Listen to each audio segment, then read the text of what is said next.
नमस्कार दोस्तों, स्वागत है आप सभी का आपके अपने YouTube channel tricky web classes में। दोस्तों, कल आपका एंट्रेंस एग्ज़ाम है। बीएससी एग्रीकल्चर वालों का एंट्रेंस एग्ज़ाम है। इसी एंट्रेंस एग्ज़ाम को ध्यान में रखते हुए मैं लगातार आपको क्वेश्चंस करा रहा हूं।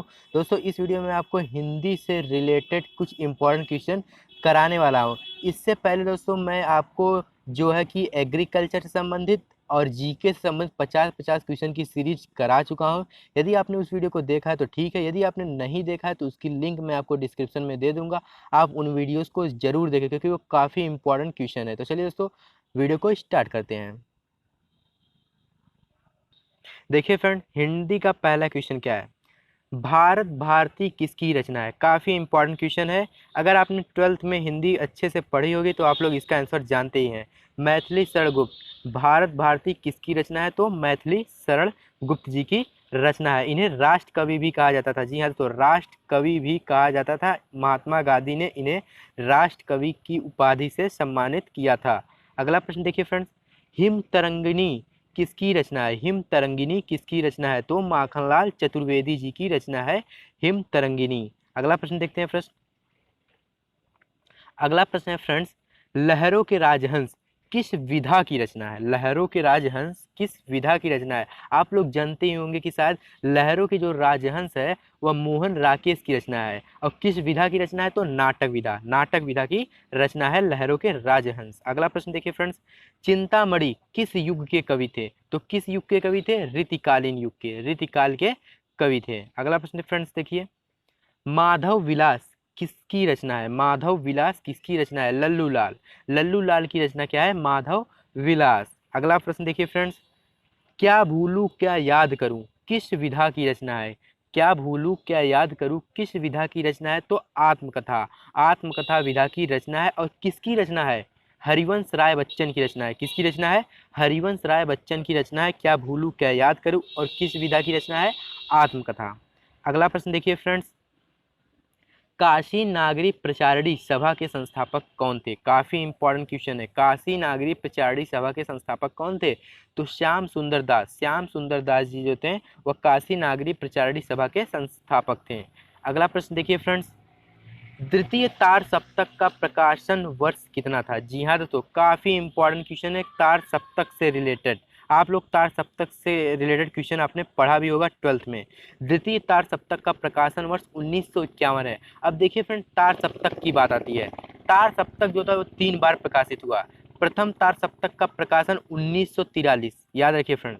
प्रथम तार सप्तक का प्रकाशन 1943, द्वितीय तार सप्तक का प्रकाशन 1951 और तृतीय तार सप्तक का प्रकाशन 1959 में किया गया था। कब किया गया था? 1959। याद रखिएगा, 3 तार सप्तक के प्रकाशन हुए। एक पहला जो है 1943, दूसरा 1951 और तीसरा जो है वो 1959 में प्रकाशित हुआ है। तो दोस्तों मैंने यहाँ पर तीनों आपको बता दिए, चाहे जो आपसे पूछ सकता है। चलिए फ्रेंड्स, अगला प्रश्न देखते हैं क्या है। हिंदी का प्रथम उपन्यास कौन सा है? तो फ्रेंड्स, हिंदी का प्रथम उपन्यास कौन सा है? परीक्षा गुरु। परीक्षा गुरु जो है वह हिंदी का प्रथम उपन्यास है। अब परीक्षा गुरु किसने लिखा? अब देखिए फ्रेंड, मैंने आपको बता दिया पहला उपन्यास है। हो सकता है आपसे पूछ लिया जाए कि परीक्षा गुरु की रचना किसने की, प्रथम उपन्यास की रचना किसने की? तो लाला श्रीनिवास दास। याद रखिएगा, लाला श्रीनिवास दास ने परीक्षा गुरु नामक उपन्यास की रचना की, जो हिंदी का प्रथम उपन्यास था। तो चलिए फ्रेंड, अगला प्रश्न देखते हैं क्या है। हिंदी का प्रथम नाटक कौन सा है? जी हाँ दोस्तों, काफी इंपॉर्टेंट क्वेश्चन है। हिंदी का प्रथम नाटक कौन सा है? तो नहुस। हिंदी का प्रथम नाटक जो है वह नहुस है। और नहुस की रचना किसने की? गोपाल चंद्र गिरधर दास। जी हाँ दोस्तों, गोपाल चंद्र गिरधर दास। जो दोस्तों क्वेश्चंस हैं वह 12th लेवल के हैं। जो हिंदी के क्वेश्चन है वो 12th लेवल के, जो आपके 10th में है 12th में वैसे ही क्वेश्चन है आपके एंट्रेंस एग्जाम में पूछे जाएंगे। अगला प्रश्न देखिए फ्रेंड्स, अटारी का तत्सम शब्द का क्या है? जी हाँ, तो तत्सम तद्भव शब्द भी आपसे पूछे जाते हैं। अटारी का तत्सम शब्द क्या है? तो अट्टालिका। याद रखिएगा, अटारी का तत्सम शब्द क्या है? अट्टालिका। तो चलिए फ्रेंड्स, अगला प्रश्न देखते हैं क्या है। देखिए फ्रेंड्स, अगला और 12वां प्रश्न क्या है। उल्लू का तत्सम शब्द क्या है? जी हाँ, तो उल्लू का तत्सम शब्द क्या है? तो उल्लूक है। कपूर का तत्सम शब्द क्या है? तो कर्पूर है। क्या है? कर्पूर जो है वह कपूर का तत्सम शब्द है। जो जो इंपॉर्टेंट तत्सम शब्द है मैं आपको बता रहा हूँ। अमृत फल जी हाँ दोस्तों, अमृत फल किसका पर्यायवाची शब्द है? तो आम। आम को अमृत फल भी कहते हैं। आम का पर्यायवाची आम्र होता है, अमृत फल होता है, आम्रपाली होता है। ये सभी अमृत फल यानी या आम के पर्यायवाची हैं। अगला प्रश्न देखिए फ्रेंड्स, देवराज किसका पर्यायवाची शब्द है? जी हाँ, तो देवराज किसका पर्यायवाची शब्द है? तो इंद्र, इंद्रदेव का पर्यायवाची शब्द है देवराज। तो चलिए फ्रेंड्स, अगला प्रश्न देखते हैं क्या है। कंदर्प किसका पर्यायवाची शब्द है? जी हाँ, तो कंदर्प किसका पर्यायवाची शब्द है? तो कामदेव, कामदेव का पर्यायवाची शब्द क्या है? कंदर्प है। अगला प्रश्न देखिए फ्रेंड्स, गंगौध में संधि है। जो गंगौध शब्द है इसमें किस प्रकार की संधि है? तो इसमें किस प्रकार की संधि है? वृद्ध संधि है। कौन सी संधि है? वृद्ध संधि है। गंगौध में कौन सी संधि है? तो वृद्ध संधि है। अगला प्रश्न देखिए फ्रेंड्स, उत्तरोत्तर में कौन सी संधि है? उत्तरोत्तर में कौन सी संधि है? तो कौन सी संधि है? गुण संधि। उत्तरोत्तर में गुण संधि है। अब चलिए फ्रेंड्स, अगला प्रश्न देखते हैं क्या, 19वां प्रश्न। प्रतिदिन में कौन सा समास है? तो कौन सा समास है? अव्ययी भाव समास। देखिए फ्रेंड, मैं आपको समास की ट्रिक बता देता हूं जिससे आप कोई भी समास हो आसानी से पहचान लेंगे। देखिए फ्रेंड, समास कितने प्रकार के होते हैं? 6 प्रकार के होते हैं। कितने प्रकार के होते हैं? 6 प्रकार के। अव्ययी भाव समास, और उसके बाद आता है द्विगु।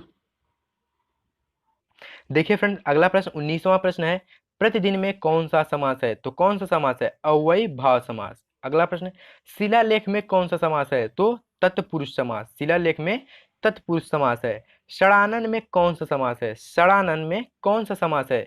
तो बहुव्रीहि समास। कौन सा समास है? बहुव्रीहि समास।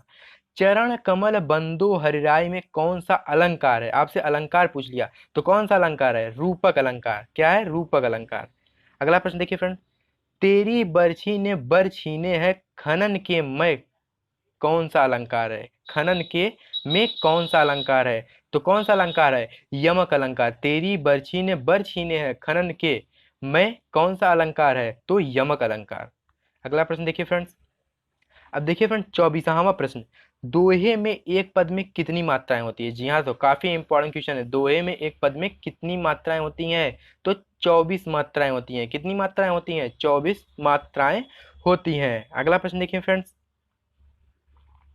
छम में कौन सा प्रत्यय है? प्रत्यय, देखिए फ्रेंड, जो उपसर्ग होता है वो आगे जुड़ता है और जो प्रत्यय होता है वह लास्ट में होता है। तो छम में कौन सा प्रत्यय है? तो यह जो है वह छम में प्रत्यय है। अगला प्रश्न देखिए फ्रेंड्स, संयम में उपसर्ग कौन सा है? संयम में उपसर्ग बताइए, तो कौन सा उपसर्ग है? शम। शम जो है वह संयम में उपसर्ग है। अगला प्रश्न देखिए फ्रेंड्स, राधेय में कौन सा प्रत्यय है? राधेय में कौन सा प्रत्यय है? तो ए प्रत्यय है। कौन सा प्रत्यय है? ए है।